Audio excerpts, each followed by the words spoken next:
Hello everyone, this is Nick. Thank you for tuning into my channel.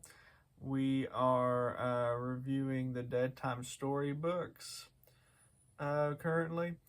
It's pretty early for me in the morning. I woke up a little early, so I decided, hey, let's go ahead and get another review in. So I wanted to go over the fourth book today, which is Ghost Night. This one so far is my favorite in the series, and also has my favorite cover so far in the series of the four we've mentioned here. The cover art is done by Tim Jacobus, and it is one of, I think, his most underrated. It's a shame. It seems like it's, kind of unknown to a lot of people. But yeah, I love it. The camera doesn't really do it justice, but the night is kind of like translucent here. You can see like the tree in the background, which I thought was a great touch. And of course, you have the glow radiating from him here. His ghostly glow. And I just think that is brilliant. So the cover for me is, of course, 10 out of 10. The actual book isn't bad either. It is pretty fun. It's pretty humorous too. I quite like the humor in it. This one's setting is really interesting. It takes place in a retirement community, and in the retirement community there is a castle. A castle that, according to the story, was brought over brick by brick from England by some guy that, at some point moved to the United States. And, I think that's just a very solid setting. I think there's a lot you can do in that setting. So the story starts off with our main character, Cody. He is visiting his grandfather here at the retirement community, and they're driving in a golf cart, and they are gonna crash into this other resident named his name's Mr. Jeevers. And Mr. Jeevers is this crazy old man, and he says stuff like, yeah, that metal guy on his horse always causing a ruckus here, and the other people running around, and they're like, what are you talking about, Mr. Jeevers? They just of course write him off as just crazy old guy, and he's bad at driving and stuff like that. But Cody's grandfather is very interesting. He calls him GT for Grandpa Tom. And apparently they get into all kinds of shenanigans. It reminds me a lot of my grandmother. We were very close, and we would always get into shenanigans and whatnot. But yeah, so I love that there is a good relationship with the grandfather. I think that should be more common in books like these, especially with grandparents. That's so important, and I'm glad that they have a good relationship. Cody also has a friend over here while visiting. His name is Ben. His father is the groundskeeper for the castle that is in the retirement village. So of course the castle is haunted. Nobody goes near it. The last groundskeeper before Ben's dad went crazy and said, that he saw, the Black Knight in the castle, and he was just petrified of the night, as the story goes. And at some point, the boys go into the castle. There is a shed outside because they can't get into it because it's locked up, of course. And they find a secret panel. and they go in, and might be my favorite part of the whole book. There is a tapestry, and it sort of shows, this king and queen and princess. And then over on the next panels, it shows this knight, which is the Black Knight, the main villain of this book. He pretty much defeats the kingdom, captures the princess, and they add a very interesting detail, something about like the rope, which I think Ben said it indicates that the tapestry is actually unfinished. And then you kind of see like, the tapestry playing out in real time. Like all of a sudden you have these new depictions that are taking place in the modern day. And you're like, oh man, here we go. There's it's a prophecy.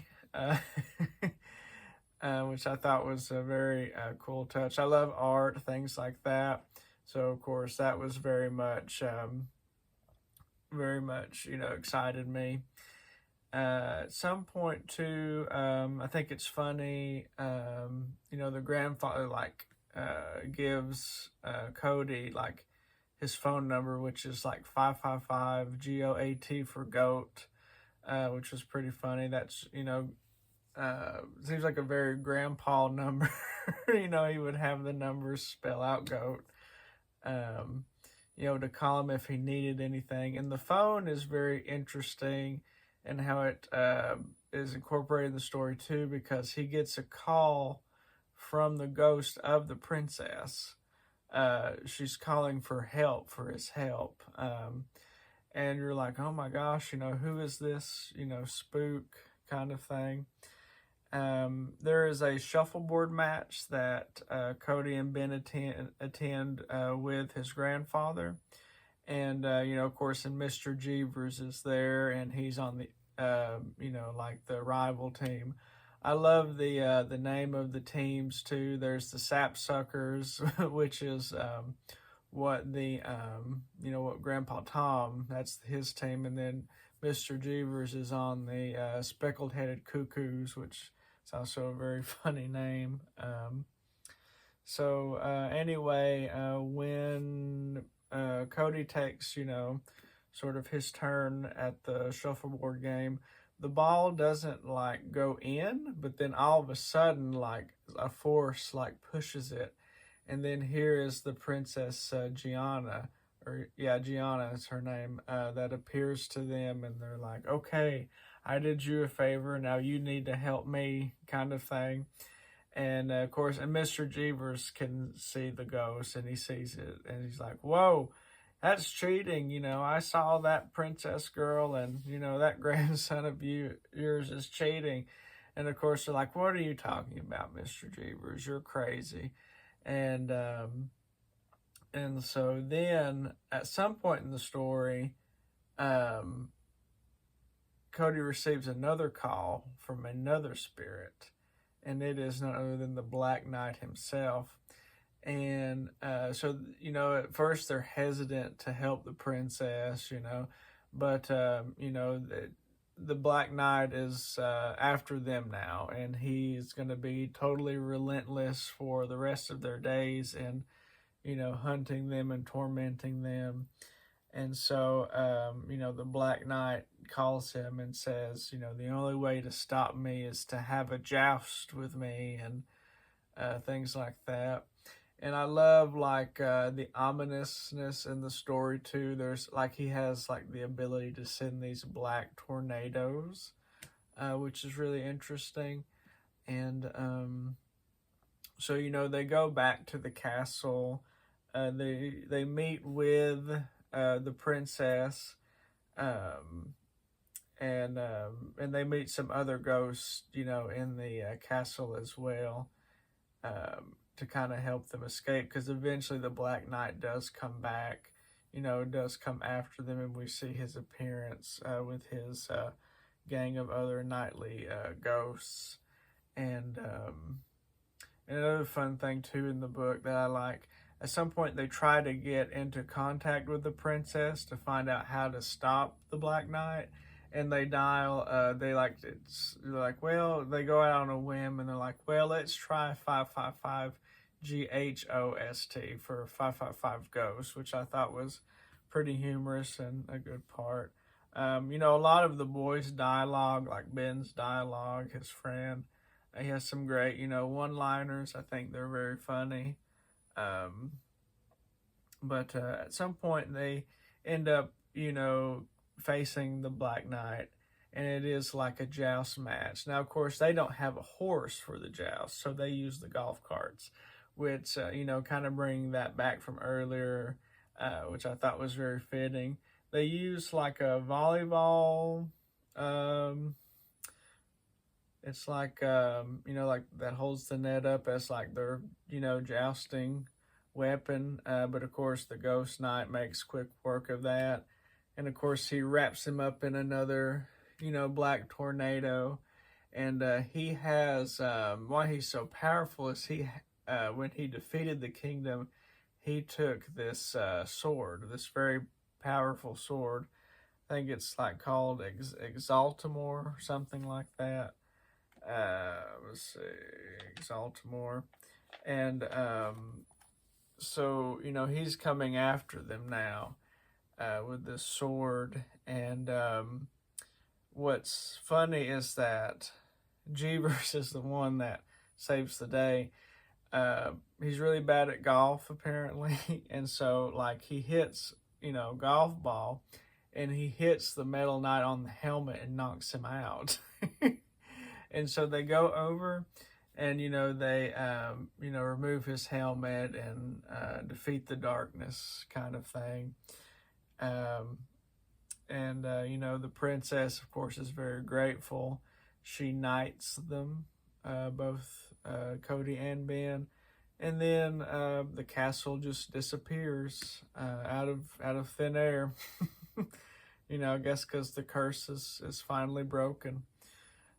Which, pretty good. And the twist at the end is pretty funny too.